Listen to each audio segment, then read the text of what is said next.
The sun goes down, the temperature drops, and for most of human history, that meant something very simple. The workday was over, but survival mode was just getting started.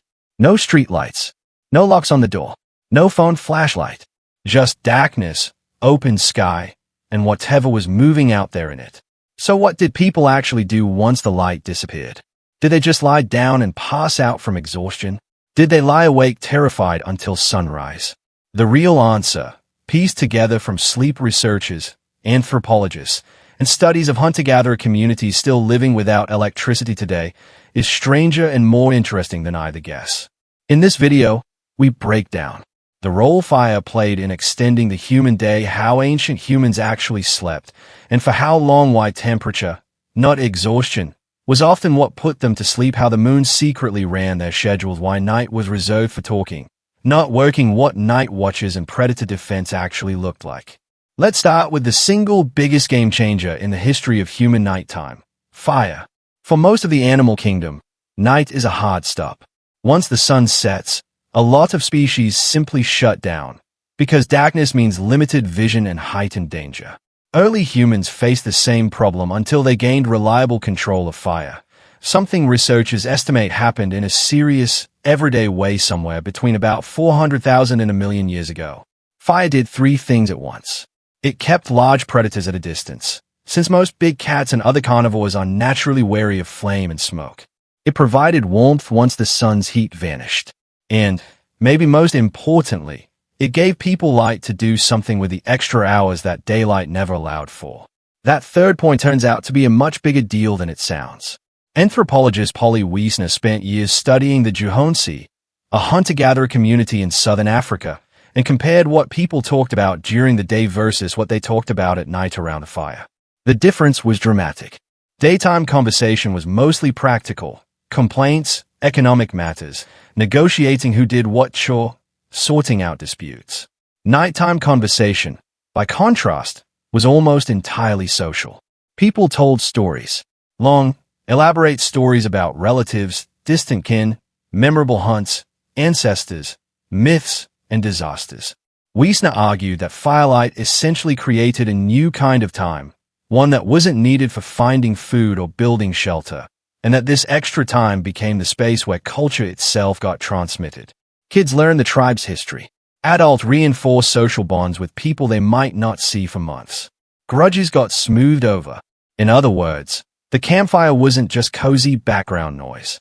Some researchers now think it may have been one of the places where human storytelling, and by extension complex language and shared culture, really took off. Now, what about actual sleep?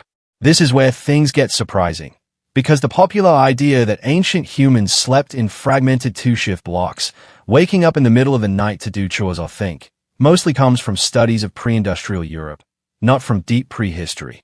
When researchers actually went out and measured sleep in present-day hunter-gatherer and forager horticulturalist societies, the picture looked different.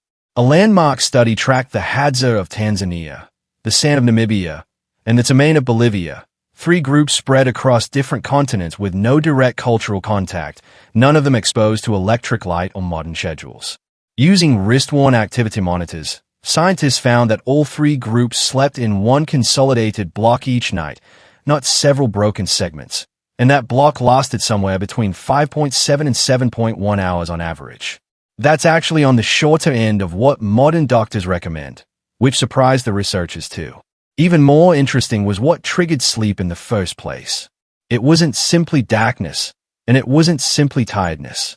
It was temperature. People in all three groups tended to fall asleep as the surrounding air was cooling down after sunset, generally a couple of hours after dusk, and they tended to wake up right around when the temperature hit its coldest point, just before sunrise. Their bodies were essentially using the outdoor thermostat as an alarm clock, something almost nobody experiences anymore now that homes are heated and cooled artificially. The same researchers also found something else worth mentioning. None of the three languages studied even had a native word for insomnia, and reported sleep complaints were far less common than in industrialized populations. Then there's the moon, which sounds like folklore territory but actually has real data behind it. Before artificial lighting existed, moonlight was the only source of light strong enough to meaningfully extend visibility after dark. A study using wrist monitors on both an Argentine indigenous community living without electricity and, for comparison, college students in a fully modern American city, found the same underlying pattern in both groups. In the days leading up to a full moon, when the moon rises earlier in the evening and provides light right after dusk, people went to bed later and slept for less time. As the moon cycle continued and moonlight became less available in the early evening, sleep crept back earlier and lasted longer. The effect was strongest in the community without access to electric light, but it still showed up faintly in modern city-dwelling students glued to smartphones and streetlights, suggesting this rhythm is baked deep into human biology rather than being purely cultural.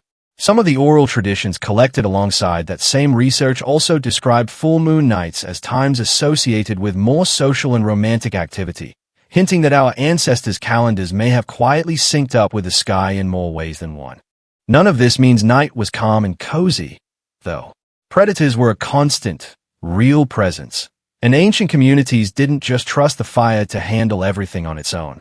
Camps were typically arranged so that people slept close together, often in family clusters near a shared hearth, which offered both warmth and safety in numbers. There's also long-standing evidence, going back to sites used by Neanderthals, that early humans built simple shelters and windbreaks specifically to block wind and reduce the amount of exposed, vulnerable space around a sleeping group. Someone was often at least half awake, tending the fire so it didn't die out, since a fire that burned down to embers by 2 a.m. offered a lot less protection than one that was actively fed through the night. This wasn't necessarily a rigid night watch with assigned shifts the way soldiers do it today, but the fire itself demanded intermittent attention, which naturally meant somebody was stirring at odd hours anyway. Group size mattered too. Sleeping in a cluster of a dozen or more people, rather than alone or in pairs, diluted individual risk in the same way a herd of grazing animals relies on numbers. More eyes and ears meant a predator was far less likely to approach undetected, and far more likely to target easier, more isolated prey elsewhere. It's also worth remembering that human eyes are genuinely bad at low-light vision compared to the animals sharing that darkness with us. We lack the reflective layer behind the retina that gives cats and wolves their glowing night eyes, and our color vision drops out almost entirely once light gets dim, leaving us with blurry, grayscale shapes and not much depth perception. That single biological disadvantage shaped an enormous amount of nighttime behavior. Ancient humans generally avoided unnecessary movement through unfamiliar terrain after dark, since a twisted ankle or fall was a much bigger risk when you couldn't see the ground clearly. Camps tended to be set up in locations that were easy to defend and easy to navigate half-blind, close to a known water source, near natural windbreaks, and within a layout everyone in the group had already memorized by daylight. Night, in other words, wasn't the time to explore. It was the time to stay put, stay close to the fire, and let the people who'd built the camp's mental map do the navigating if anyone absolutely had to move at all. Night was also, unavoidably, when the human imagination ran loudest. Without artificial light drowning out the sky, the stars, the moon, and unexplained sounds in the dark would have been an enormous part of daily experience. Many anthropologists connect this environment to the origins of mythology itself. Stories explaining why the sun disappears, what happens to the spirits of the dead, why certain animals only move at night. Dreams, too, would have carried a different weight in a world without science to explain them, often treated as messages, warnings, or visits from ancestors rather than random neural noise. So when you picture a caveman at night, you can drop the image of people sitting in a cave shivering in silence until dawn. The real picture is closer to a functioning, socially rich second half of the day.